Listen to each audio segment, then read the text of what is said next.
Today's lecture is on history of advertising in India.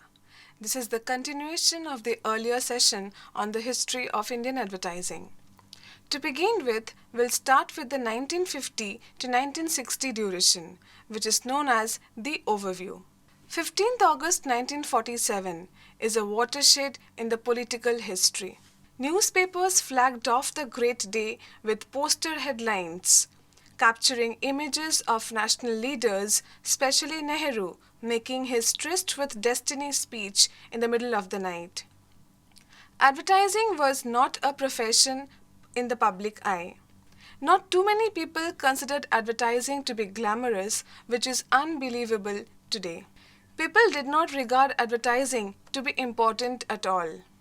In 1950s, professional competency in advertising developed in three major metro cities. Bombay, Madras, and Calcutta had the infrastructure to provide advertising support.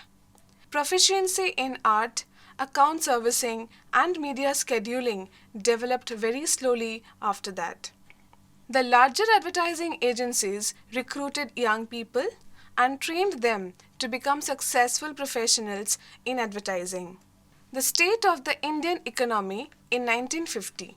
Independence from the British rule led to a far-reaching change in the Indian society. Indian society had a larger proportion of unproductive consumers than the productive ones. Measured by life expectancy, literacy, housing, clothing, and per capita availability of food grains, Indian society was materially a poor society. Now we'll discuss the media scene. Press was the most important medium during the period 1950 to 60. Newspaper advertisements were mostly black and white. But there was a magazine called the Reader's Digest which published color ads. Now this ad on Brill Cream. The Brill Cream advertisement is an early example of a testimonial ad using a celebrity. Tenzing Norgay, after climbing the Mount Everest, became a national celebrity. Brill Cream was quick to capitalize on his stature. They used Tenzing Norgay's picture in their advertisement. Eveready. Now this ad of Eveready battery and Jeevan Sathi torch became very popular in our country. These were early branded products that found customers in towns and villages because they served a real need. And what was the need? Electricity was unknown in villages back then and snake bites were common across the country. Hence, Jeevan Sathi torch became very popular in the country. Lux. Every soap company and every brand of soap from time immemorial has promised glowing skin or glowing beauty. Lux followed its international creative platform by positioning the brand as the soap used by film stars who have a glowing complexion. The concept covers both continuity and change. Continuity is in presenting the most popular film stars, while change is the natural change of people's preference as one film star fades out and the new one becomes the favorite. Bollywood has given Lux an unending reservoir of heroines through the ages. In the 1950s, Lux presented the popular film stars of the time.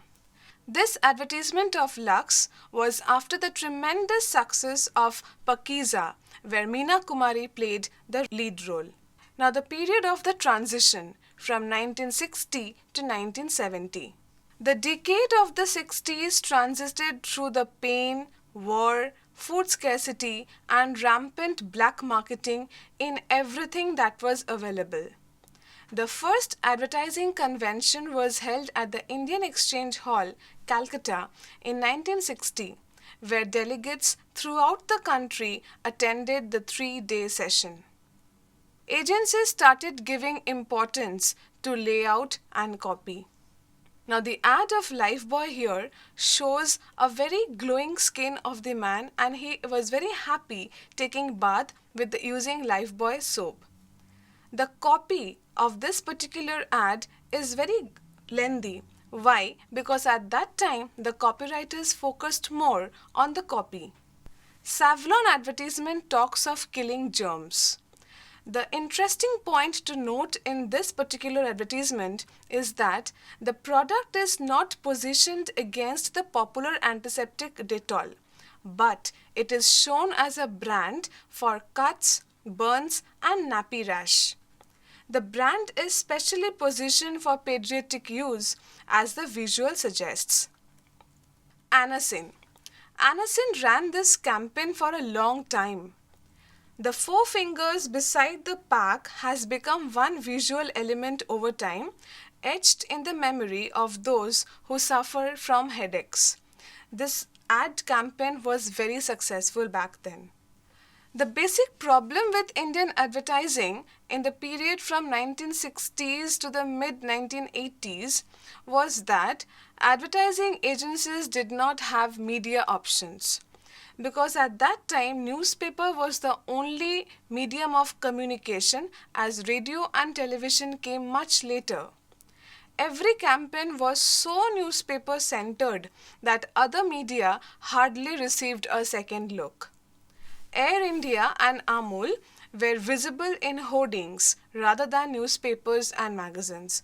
Only these two brands, Air India and Amul, used hoardings instead of newspapers. Now we'll discuss about the advertising agencies during the 60s. Advertising in the 60s was mainly focused on three major metro cities: Bombay, Calcutta, and Madras. Advertising was confined to local businesses like cottage industries.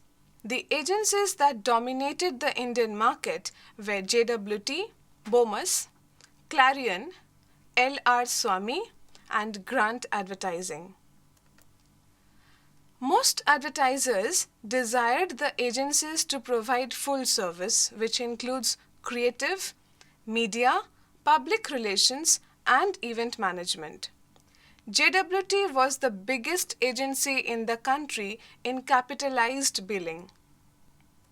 Now these are the few ads from JWT.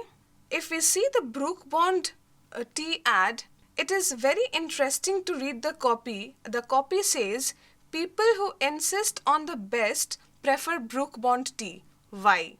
Now the copywriter has written an elaborate description of having advantage of taking Brook Bond tea.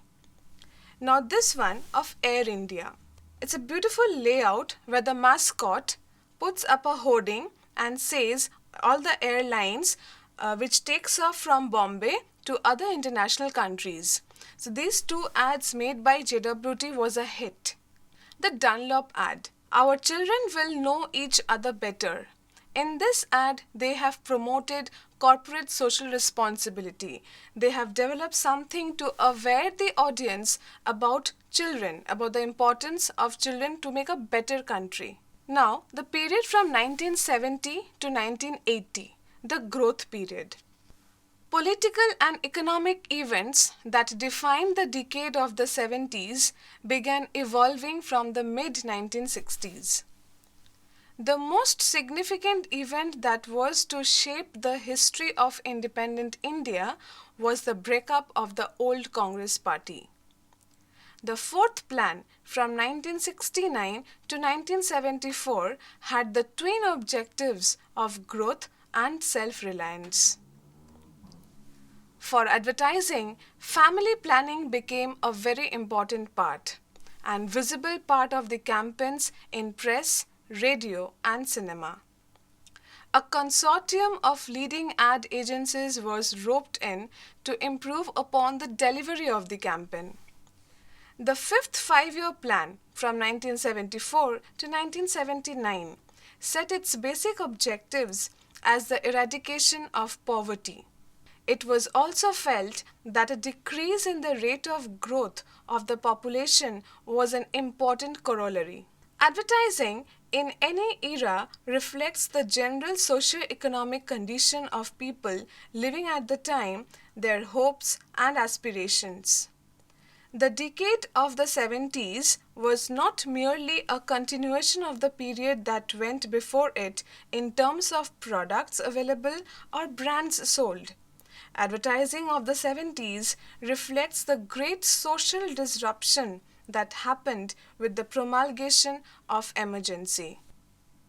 The volume of advertising went up substantially between the beginning and at the end of the decade. The ad agencies of the 70s. In the 70s, HTA was the largest agency in Indian advertising with a dominant presence in all the metro cities. Agency business started changing in the 70s. Indian agencies were managed entirely by Indians. Previously, what happened in the previous decade, they used to hire professionals from the foreign agencies and trained the Indian agencies to become successful professionals. Bombay and Delhi proved promising in advertising business, but Calcutta lost the ground. In the 1970s and 80s, clients looked for a composite package of services from the ad agencies. Media planning and media execution evolved as two major fields. Media buying became the most important element in media services. A new development took root. For clients, the focus shifted. The emphasis was now on what bonus was the advertiser earning from the media for a particular campaign. Full-service ad agencies supported their clients with both public relations activities and advertising. Now this ad of Air India, where we see, Bhaiji, I am referring to the United States. For Uttar, Madhya and Andhra, you can take a train. A beautiful continuation of the lines by the copywriters of JWT and also with a touch of Hindi to it, because at that time there was a movement for the national language. Now the learning period, which is from the 1980s to the 1990s. The 80s marked a watershed in changing the taste and food habits. The 1980s brought about a considerable change in media exposure among Indians. Why? Because television grew and replaced newspapers as the primary medium for advertising campaigns. The decade of the 80s was a period of new learning for advertising professionals. A significant development along with the spread of television was the development of commercials in vernacular. Advertisers found good avenues of mass appeal with soap operas, and that's why the first soap opera in India, Hum Log, was sponsored by Lux. Film stars who had high popularity ratings modeled for big brands like Coca-Cola, Pepsi, Bajaj, Titan, Tata Tea and the like. We have seen stars like Amir Khan, Shah Rukh Khan, Kajol, Rani Mukherjee acting as a celebrity endorsement for Coca-Cola, Pepsi. By the early 1980s, the main centers of advertising were Bombay, Delhi, Madras and Bangalore. Most of the leading ad agencies were headquartered in these cities. Calcutta, which remained a major industrial metro in the country till the mid-1970s, lost its sheen in the field of advertising. In the 1980s, agencies had more options to use color. They have shifted from the black and white era to the color era now. New magazines were launched with greater frequency. Better quality of printing paper was more widely available. There was constant modernization of offset printing. In newspapers, the newsprint quality is not so good, and that's why the quality or the caliber of the art directors were not noticed properly. But in magazines, the quality is very good, and that's why the creative output of the art directors and the copywriters was well known. This particular ad, crafted by India's first ad agency Dattarams, The ad focuses more on the visual and with a very catchy headline. The body copy is equally attractive. In this ad, it is shown as a family because at that time the government tried to promote family planning. This ad of BSA SLR, the headline connects with the World Cup. The BSA SLR brand rode on Kapil Dev over a long time.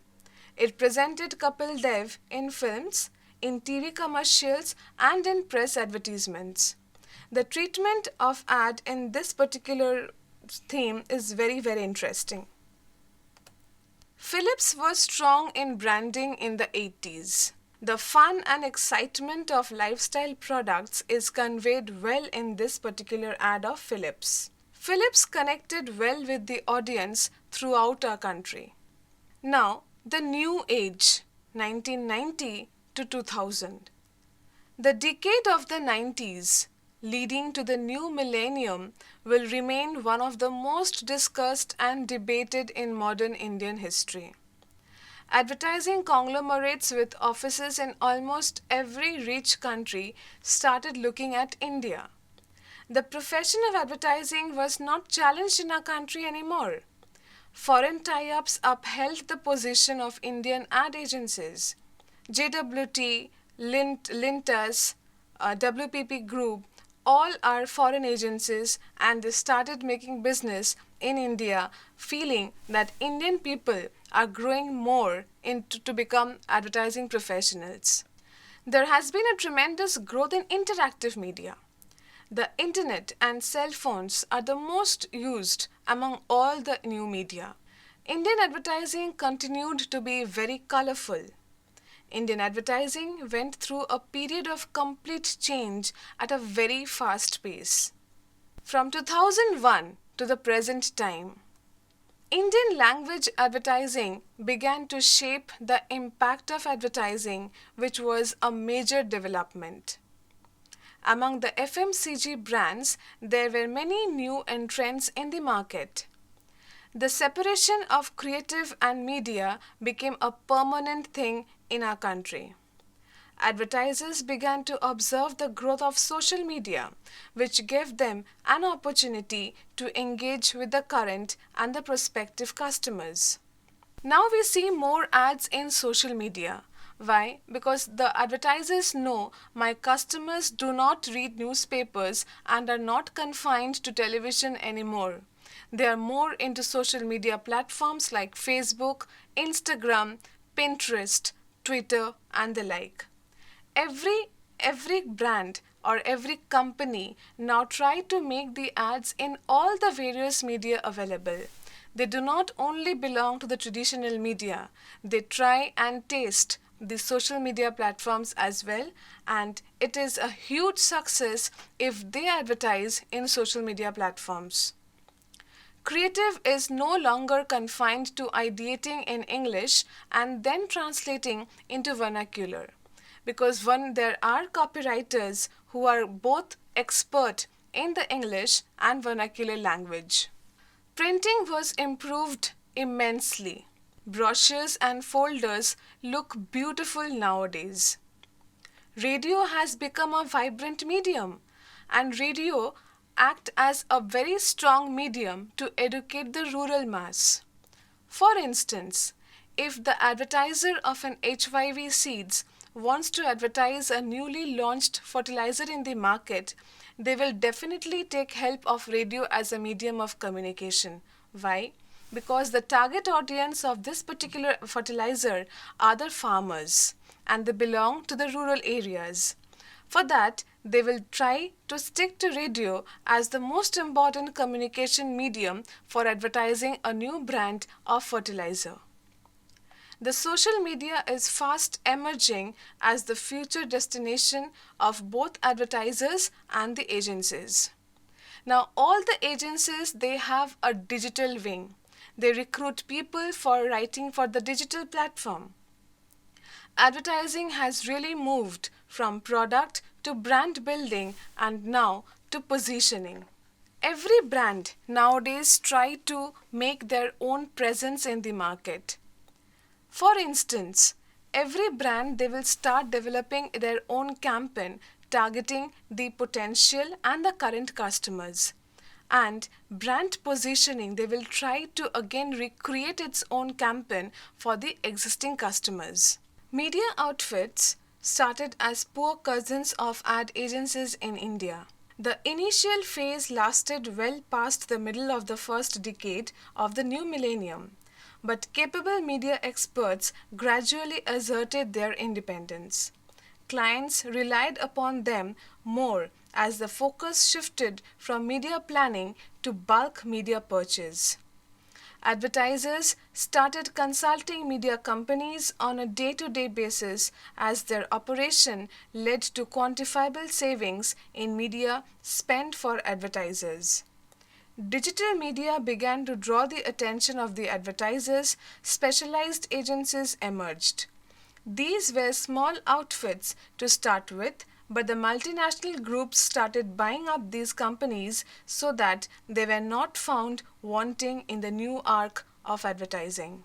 Indian advertising went through a period of complete change which started in the early 1990s and continued at a very fast pace till the end of 2010.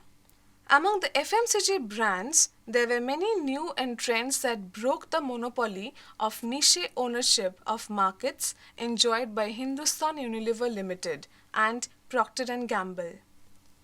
Among the large organizations, ITC entered a wide array of markets, successfully competing with the old FMCG brands.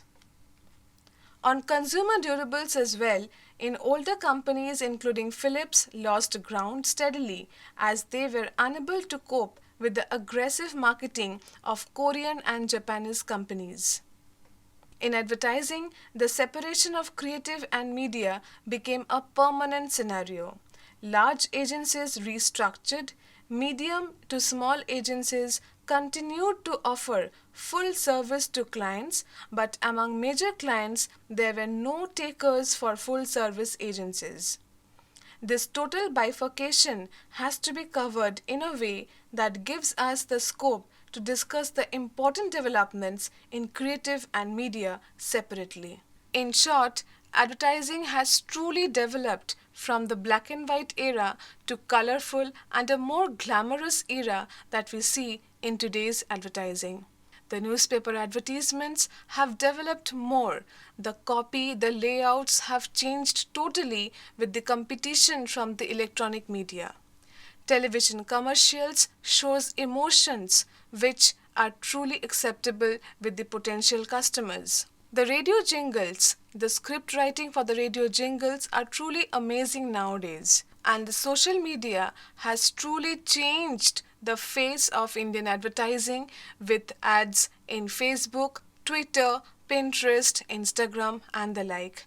Now the ad agencies definitely they're ruling in the Indian market and it will be a booming industry.